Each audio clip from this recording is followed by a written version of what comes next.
The digital এডুকারে আবারও সবাইকে স্বাগত। আমি তোমাদের অজয় স্যার, দর্শন বিষয় শিক্ষক। আমি চলে এসেছি একটি নতুন ভিডিও নিয়ে। আমি এর আগের দিন 2015 সালের এসিকিউ ভিডিও দিয়েছিলাম, তোমরা অবশ্যই প্লেলিস্টে দেখে নাও। আর আজকে আমি চলে এসেছি 2016 সালের উচ্চ মাধ্যমিকের পিওয়াইকিউ ভিডিও নিয়ে, যেখানে আমি তোমাদের এমসিকিউ প্রশ্নগুলো আলোচনা করব। বেশি কথা না বলে চলো শুরু করছি। দেখো, 2016 সালের এমসিকিউ এর প্রথম প্রশ্ন দেখে নাও। বৈধতার প্রশ্নটি জড়িত হলো। বৈধতার প্রশ্ন কার সাথে জড়িত থাকে? আমরা জানি যুক্তি অধ্যায়ে আমরা পড়েছি বৈধতার প্রশ্ন জড়িত থাকে যুক্তির আকারের সঙ্গে। কার সাথে? যুক্তির আকারের সঙ্গে। বাক্যের সঙ্গে থাকবে না, বচনের সঙ্গেও থাকবে না। বাক্য বচনের সঙ্গে কি জড়িত থাকে? বাক্য আর বচনের সঙ্গে জড়িত থাকে হচ্ছে সত্য মিথ্যা। বাক্য বা বচন কি হতে পারে? সত্য বা মিথ্যা হতে পারে। সিদ্ধান্তের সঙ্গে তো কখনোই হতে পারে না, হবে যুক্তির আকারের সঙ্গে। কারণ যুক্তির আকার যদি বৈধ হয় তাহলে যুক্তিটি কি হয়? বৈধ হয়। আর আকারগত বৈধতা কার ক্ষেত্রে আমরা দেখি? অবরোহ যুক্তির ক্ষেত্রে দেখি। কার ক্ষেত্রে? অবরোহ যুক্তি। কারণ অবরোহ যুক্তির ক্ষেত্রেই কিন্তু বৈধ অবৈধ ব্যাপারটা জড়িত থাকে, আরোহ যুক্তির ক্ষেত্রে থাকে না। পরবর্তী প্রশ্ন দেখো, 2 নম্বর। ড্যাশ বচনে কেবল বিধেয় পদ ব্যাপ্য হয়। ব্যাপ্যতা তোমাদের খুব সুন্দর একটা টিপস দিয়েছি আমি। অ্যাসে বিনব, ASEBINOP। যদি তোমরা এই অ্যাসে বিনব শব্দটাকে মনে রাখো তাহলে তোমাদের ব্যাপ্যতার যত প্রশ্নই আসুক না কেন, যে প্রশ্নই আসুক না কেন, তোমরা অবশ্যই পারবে। কারণ এই যেটা ক্যাপিটাল আলফাবেট আছে এগুলো সবগুলোই বচন, আমাদের 4টা বচন, 4টা নিরপেক্ষ বচন। আর তার পাশে যে আলফাবেটগুলো দেওয়া আছে সেগুলো হচ্ছে কোন বচন কোন পদকে ব্যাপ্য করছে। দেখো, এই বচনের পাশে এস আছে সাবজেক্ট, সাবজেক্ট মানে হচ্ছে উদ্দেশ্য পদ। ই বচন বোথ মানে সাবজেক্ট প্রেডিকেট দুটো পদকে করে। আই বচন এন ফর নান মানে কোনো পদকে করে না। ও বচন পি ফর প্রেডিকেট মানে বিধেয় পদকে করে। বলেছে ড্যাশ বচনে কেবল বিধেয় পদ ব্যাপ্য হয়। তাহলে কোন বচনে বিধেয় পদ খালি ব্যাপ্য হচ্ছে? ও বচনে। তাহলে এটা হবে উত্তর, ও বচনে। আর যদি এ ই আই বলে তাহলে দেখো প্রত্যেকটা প্রশ্ন এখানে 4টা অপশনের তোমাদের কিন্তু উত্তর পেয়ে যাচ্ছ। তাহলে বুঝতে পেরেছ? পরের প্রশ্ন আমরা চলে যাচ্ছি। পরের প্রশ্ন দেখে নাও।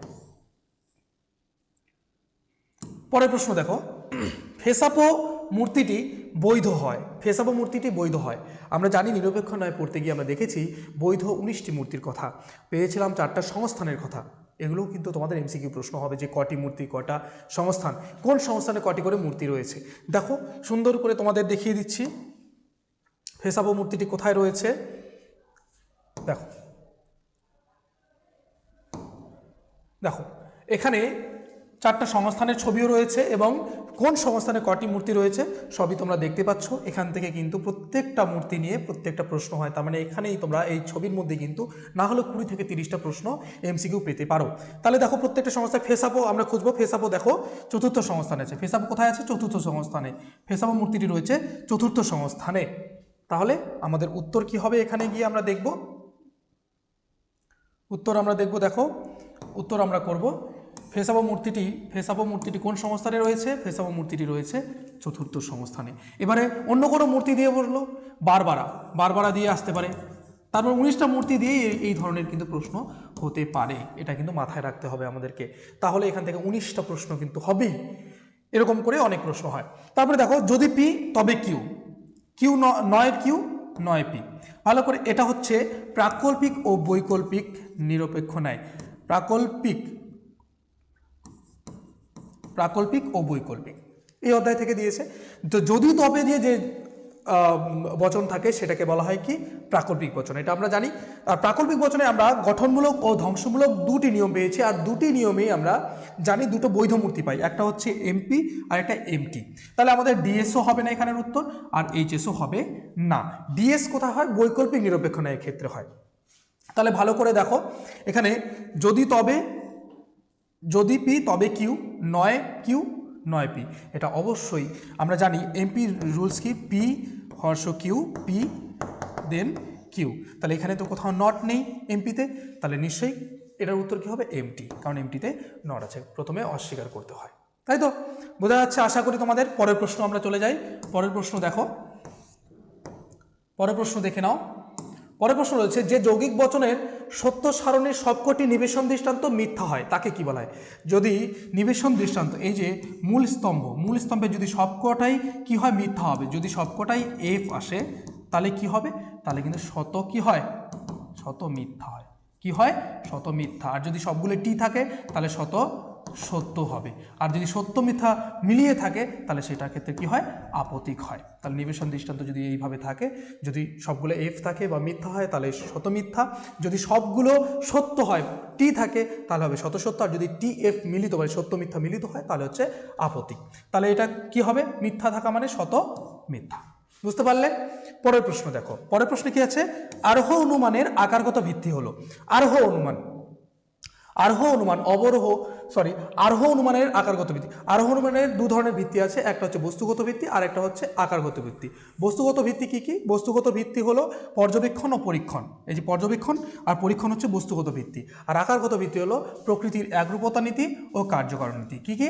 প্রকৃতির একরূপতা নীতি ও কার্যকারণ নীতি। এগুলোও খুব ভালো করে পড়ে যাবে, এখান থেকে এসে কিউ প্রশ্ন আসে।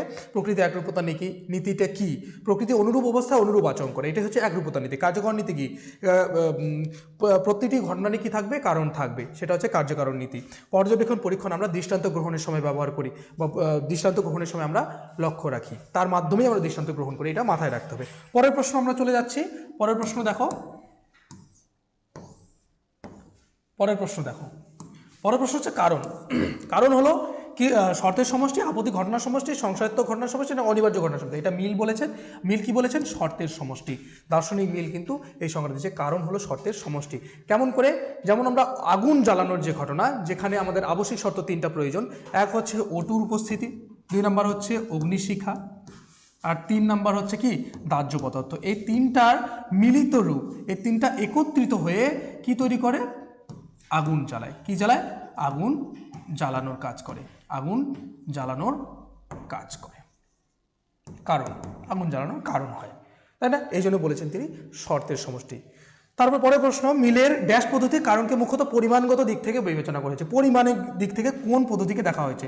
মিলের এটা পরীক্ষামূলক পদ্ধতি চ্যাপ্টার থেকে দেওয়া আছে, সেখানে আমরা 5টা পদ্ধতির কথা জানতে পারি, কিন্তু তোমাদের এই পরিশেষ পদ্ধতি কিন্তু সিলেবাসে নেই। সেজন্য এবারে আমরা 5টা পদ্ধতি কিছু কিছু বৈশিষ্ট্য রয়েছে, যেমন অন্যয় কথার মানে মিল। অন্যয় কথা মানে কি? মিল। ব্যতিরেকী কথার মানে বাদ দেওয়া, কোনো কিছুকে বাদ পড়া, তাই না? আর সহপরিবর্তনের ক্ষেত্রে আমরা দেখেছিলাম, সহপরিবর্তনের সংজ্ঞায় দেখেছিলাম যে নির্দিষ্ট অনুভূতে দুটো ঘটনার মধ্যে বাড়া কমা হবে। এটা যদি বাড়ে ওটা কমতে পারে, দুটোই একসাথে বাড়তে পারে, আবার দুটোই একসাথে কমতে পারে পরিমাণের দিক থেকে। তাহলে এটা হচ্ছে পরিমাণের কথা বলে সহপরিবর্তন পদ্ধতি। কোন পদ্ধতি? সহপরিবর্তন। ভালো করে দেখে নাও। তারপরে পরের প্রশ্ন, আমরা পরের প্রশ্নে চলে যাব। পরের প্রশ্ন দেখে নাও। পরের প্রশ্ন আছে, হেতু বাক্যের সাহায্যে যাকে প্রমাণ করা হয়। হেতু বাক্য বা আশ্রয় বাক্য বা যুক্তি বাক্য। যুক্তি বাক্যের মাধ্যমে যাকে প্রমাণ করা হয় কি থাকে? P1 P2, তারপরে কি থাকে? কনক্লুশন থাকে। কি থাকে? কনক্লুশন থাকে, মানে সিদ্ধান্ত। তার মানে আমরা আশ্রয় বাক্যের মাধ্যমে কি করছি? সিদ্ধান্তকে প্রমাণ করার চেষ্টা করছি। কাকে প্রমাণ করার চেষ্টা করছি? সিদ্ধান্তকে। এটা মাথায় রাখতে হবে। পূর্বগ এটা প্রাকল্পিক বচনের অংশ, অঙ্গবাক্য সেটাও আমাদের থাকে ওখানে। আর যুক্তি বাক্য তো হেতু বাক্যেরই অপর নাম, তাহলে এটা কখনোই হতে পারে না। পরের প্রশ্ন, উদ্দেশ্য বিধেয় পদ ব্যাপ্য হয়। কিছুক্ষণ আগে অ্যাসে বিনোপ বললাম, অ্যাসে বিনোপ। দেখো বলেছে উদ্দেশ্য বিধেয় পদ ব্যাপ্য হয়, দুটো পদই ব্যাপ্য হয়। দেখো ই বচনে বোথ লেখা আছে। বোথ মানে উদ্দেশ্য বিধেয়, উদ্দেশ্য ও বিধেয় পদ। কি পদ? বিধেয় পদ। তার মানে এটা ই বচন হবে। এ বচন শুধু উদ্দেশ্য পদকে করে, আই বচন কোনো পদকেই করে না, ও বচনে শুধু বিধেয় পদকে করে। বোঝা গেল? পরের প্রশ্ন দেখে নাও। পরের প্রশ্ন হচ্ছে, একই উদ্দেশ্য ও বিধেয় বিশিষ্ট এ বচন সত্য হলে ই বচনের সত্যমূল্য কি হবে? তাহলে দেখো এটা বচনের বিরোধিতা থেকে দিয়েছে। বিরোধানুমানের ক্ষেত্রে আমরা বচনের বিরোধিতা ছকটা করে নেব, এ ই আই ও। আমরা জানি কোন দিকে কোন বিরোধিতা। তাহলে এ আর ই যখন বলেছে, তার মানে এ আর ই বচনের মধ্যে সত্য মূল্য। তাহলে এ বচনকে সত্য বলেছে। আমরা জানি বিপরীত বিরোধিতার ক্ষেত্রে একটি বচন, একটি সামান্য বচন যদি সত্য হয়, অপরটা কি হবে? মিথ্যা হবে। এটা আমাদের নিয়মে বলা আছে। আর একটি যদি মিথ্যা হয় তাহলে অপরটা হবে কি? অনিশ্চিত। কি হবে? অনিশ্চিত। এই কথাটা মাথায় ঢুকিয়ে নাও, তোমরা অবশ্যই পারবে। তাহলে দেখো এখানে কি বলেছে? সত্য বলেছে, তাহলে অপরটা কি হবে? মিথ্যা হবে। এটা হচ্ছে উত্তর তোমাদের। পরের প্রশ্ন দেখো, প্রাকল্পিক নিরপেক্ষ যুক্তির ড্যাশ বাক্যটি হলো প্রাকল্পিক বচন। আমরা জানি প্রাকল্পিক বচনের ক্ষেত্রে দেখেছি, প্রাকল্পিক নিরপেক্ষ ন্যায়ের ক্ষেত্রে দেখেছি এখানে প্রাকল্পিক বচন থাকে এবং নিরপেক্ষ বচন থাকে। প্রাকল্পিক নিরপেক্ষ যুক্তির প্রধান আশ্রয় বাক্যটাই থাকে কি? প্রাকল্পিক বচন। আর পরের অপ্রধান আশ্রয় বাক্য এবং সিদ্ধান্ত থাকে নিরপেক্ষ বচন। কারণ কি, যদি মেঘ করে তবে বৃষ্টি হবে, বৃষ্টি হবে। আমরা জানি যদি তবে যুক্ত বাক্যটাই হচ্ছে প্রাকল্পিক।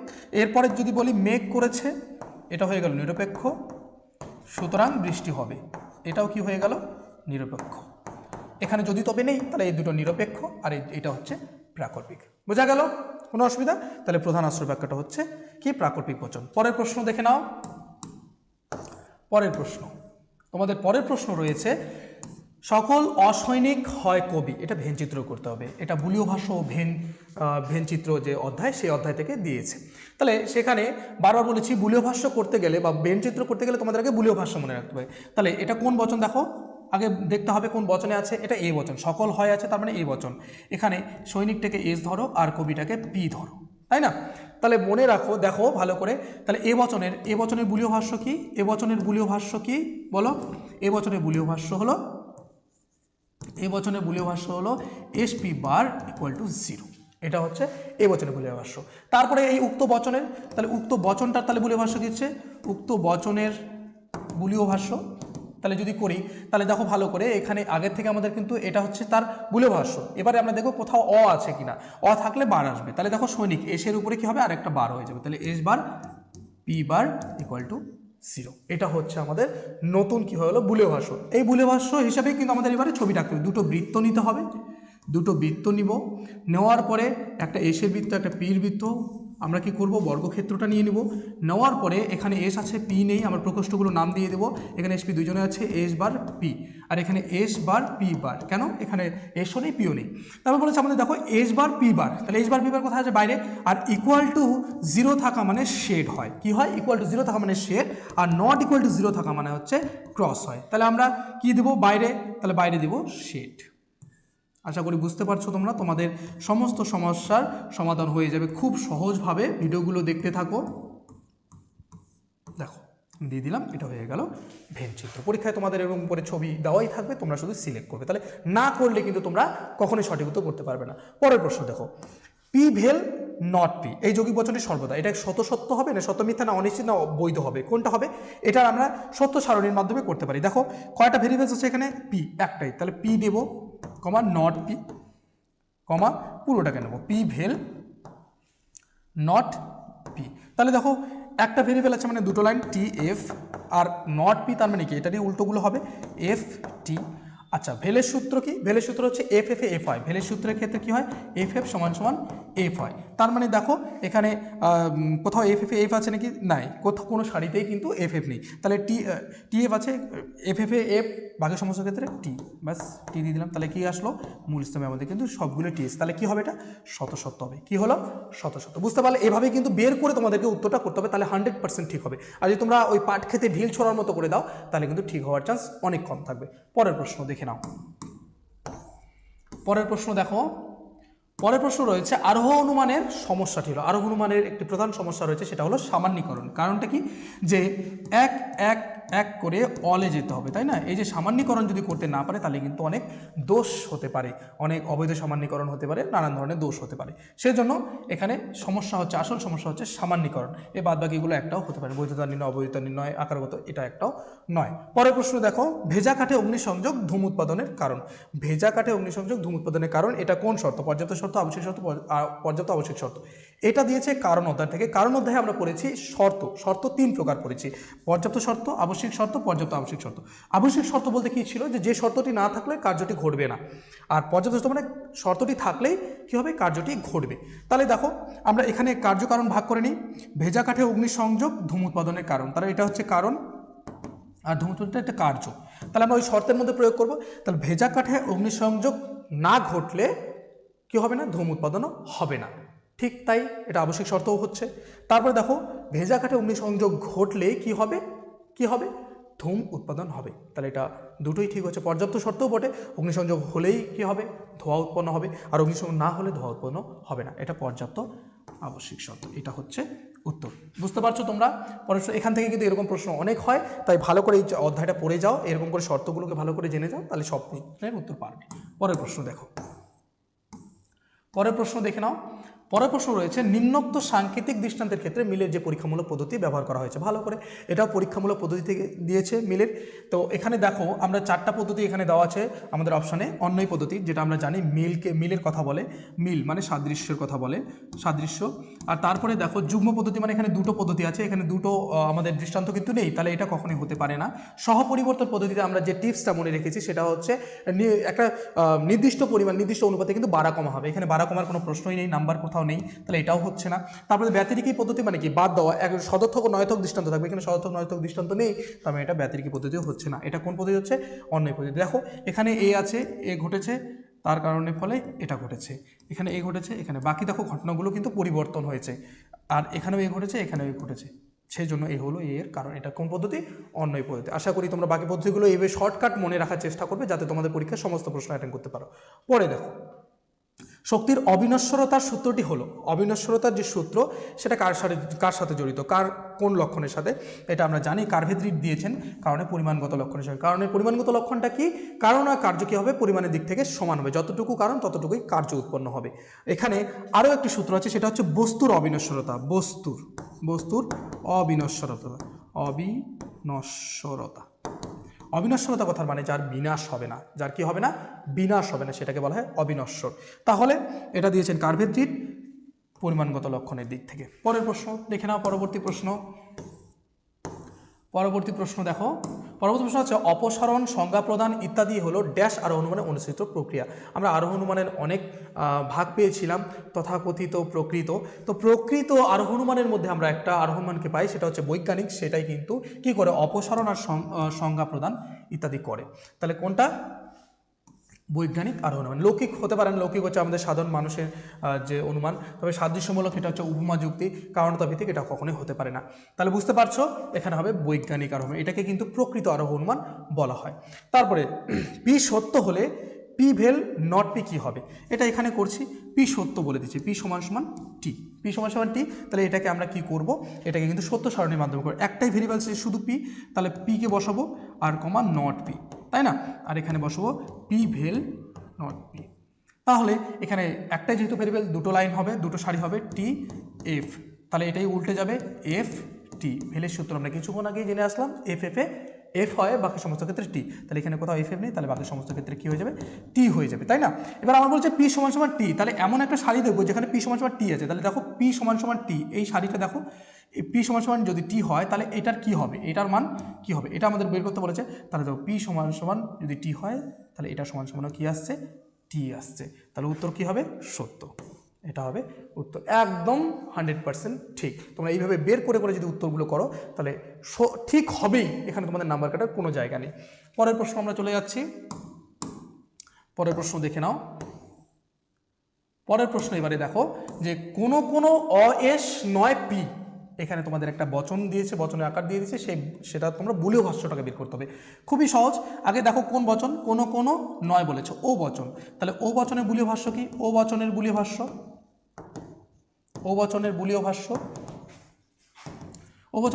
S P bar not equal to 0, এটা হচ্ছে ও বচনের বুলীয় ভাষ্য, তাই তো। তাই ও বচনের বুলীয় ভাষ্য যদি এটা হয়, তাহলে আমাদেরকে বের করতে হবে এখানকার মধ্যে কোনটা হচ্ছে ও বচনের, এই বচনটার বুলীয় ভাষ্য। আমরা দেখেছি এখানে এসের সামনে আবার অ আছে, তার মানে কি, এসের উপরে বার চলে যাবে, এই উক্ত বচনের বুলীয় ভাষ্য কি হবে, উক্ত বচনের বুলীয় ভাষ্য এখন এটা হয়ে যাবে। বুঝতে পারছো তোমরা, ওই বারটা শুধু জুড়ে যাবে। আর এবার দেখো তাহলে এখানে তোমাদের কোনটা আছে, দেখো এখানে এটাতে কিন্তু দুটোতেই বার দেওয়া আছে, বারগুলো নেমে গেছে, তাহলে এটাই হবে উত্তর, S bar P bar not equal to 0, ওটাই হবে উত্তর। এখনও বারগুলো নেমে গেছে টাইপিংয়ের কারণে, তাহলে উত্তর হবে ওটা। এভাবে কিন্তু তোমাদেরকে বের করতে হবে, আগে বচনটা লিখে নিতে হবে, তারপরে বচনে আমরা এখানে যে অযুক্ত থাকবে সেগুলোকে বারে আমরা কনভার্ট করব। ব্যাস, বুঝতে পেরেছো আশা করি। দেখো পরের প্রশ্ন, ন্যায় অনুমানে যে পদ যুক্তি বাক্য দুটিতে থাকে, নিরপেক্ষ ন্যায় থেকেই রয়েছে। নিরপেক্ষ ন্যায় আমরা জানি 3টি পদ থেকে, 3টা পদ দুবার করে ব্যবহার করা হয়, তো সেখানে পদগুলো কোন কোন বচনে থাকে। দেখো আমরা এটা সংস্থানের আকারেও করতে পারি, সংস্থানেও বের করতে পারি। দেখো এখানে এস পি থাকে, এখানে এটা যদি পক্ষপদ থাকবে, তার সঙ্গে সঙ্গে হেতুপদ থাকে, আর হেতুপদ প্রধান আশ্রয় বাক্যও থাকে বা সাধ্য আশ্রয় বাক্যও থাকে, এখানে পি থাকে। তার মানে আমরা এখানে দেখতে পাচ্ছি যে এম নামক পদ যেটাকে আমরা মিডিল টার্ম বলি বা হেতুপদ বলি, সেই হেতুপদটাই কিন্তু কোথায় থাকে? আশ্রয় বাক্য দুটিতে থাকে, সেটা সিদ্ধান্তে কখনোই থাকে না। তাহলে হেতুপদ, এই যে উত্তর আমাদের একদম সোজা সাপটা প্রশ্ন। এখানে বলতে পারে তোমাদের যে পক্ষপদ, পক্ষ আশ্রয় বাক্য ছাড়াও কোথায় থাকে, তারপরে সাধ্যপদ, সাধ্য আশ্রয় বাক্য ছাড়াও কোথায় থাকে। এখানে কিন্তু তোমাদের অনেক প্রশ্ন আমি বলে দিলাম, 50-এর বেশি প্রশ্ন হয়ে গেল এখানে। পরের প্রশ্ন দেখি, পরের প্রশ্ন দেখে নাও। পরের প্রশ্ন, তোমাদের পরের প্রশ্ন হচ্ছে একই উদ্দেশ্য বিধ বিশিষ্ট ড্যাশ বচনের মধ্যে বিপরীত বিরোধিতা। খুবই সহজ, কিছুক্ষণ আগে বচনের বিরোধিতার তোমাদের কি করলাম, আমি ছকটা এঁকে দেখালাম। এই ছকটা আঁকলেই তোমরা বুঝতে পারবে কোন বচনের সাথে বিপরীত বিরোধিতা সম্পর্ক রয়েছে। উপরের দিকে থাকে বিপরীত, নিচের দিকে অধীন বিপরীত, অধীন বিপরীত, তারপরে থাকে সাইডে থাকে অসম, এদিকেও থাকে অসম, আর মাঝখানে থাকে বিরুদ্ধ, তাই না? এটা তোমরা জানো। তাহলে এখানে সুন্দর করে দেখতে পাচ্ছ যে এ আর ই বচনের মধ্যে বিপরীত বিরোধিতা। তাহলে এ আর ই কোথায় আছে? এই হচ্ছে অপশন, এটাই হচ্ছে উত্তর। বুঝতে পারছো তোমরা? একদম ক্লিয়ার। বাকি প্রশ্নগুলো আসতে পারে একই উদ্দেশ্য বিধেয় বিশিষ্ট ড্যাশ বচনের মধ্যে অধীন বিপরীত বিরোধিতা, তারপরে আছে বিরুদ্ধ বিরোধিতা, তারপরে আছে অসম বিরোধিতা। এই সমস্ত বিরোধিতাগুলো কিন্তু আসতে পারে, তাই তোমরা এগুলো ভালো করে পড়ে নেবে। চলো, এই ছকটাকে ভালো করে জানলেই তোমাদের কিন্তু হয়ে যাবে। পরের প্রশ্ন এবং তোমাদের 2016 সালে এমসিকিউ এর শেষ প্রশ্ন।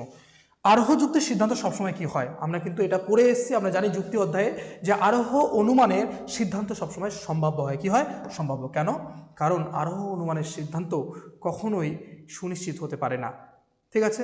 সেই জন্য কিন্তু আরোহ অনুমানের সিদ্ধান্ত সর্বদাই কি হবে? সম্ভাব্য হয়। বুঝতে পেরেছ?